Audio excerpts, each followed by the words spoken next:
بسم اللہ الرحمن الرحیم۔ خواتین و حضرات، موت برحق ہے۔ وہ لوگ خوش قسمت ہیں جن کو موت اللہ کی یاد میں آئے۔ جو جس حالت میں اس دنیا سے رخصت ہوا اسی حالت میں اٹھایا جائے گا۔ تبھی تو لوگ کہتے ہیں ہمیں مکہ مکرمہ میں موت آئے، کیونکہ کل قیامت کو سب لوگ میدان عرفات میں جمع ہوں گے۔ 50,000 سال کا ایک دن ہوگا، ہر کوئی پسینے سے شرابور ہوگا۔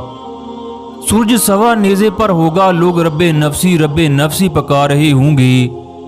لوگوں کو اس قدر پیاس لگی ہوگی کہ ان کی زبانیں حلق سے باہر ہوں گی۔ جب یہ لوگ قبروں سے اٹھائے جائیں گے سب ننگے ہوں گے۔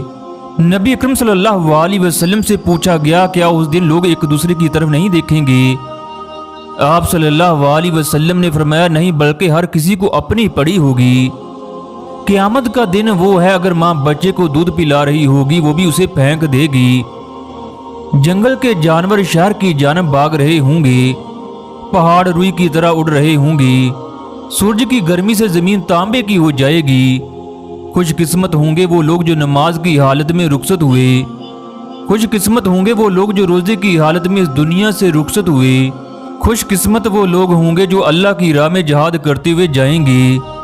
ویڈیو میں دیکھ سکتے ہو آدھی رات کو ایک نمازی تہجد کے وقت مسجد میں آ کر اذان دیتا ہے، پھر نماز پڑھتا ہے، رکوع کرتا ہے، سجدہ کرتا ہے، پھر اسی حالت میں اللہ کو پیارا ہو جاتا ہے۔ کتنا خوش نصیب ہے یہ آدمی۔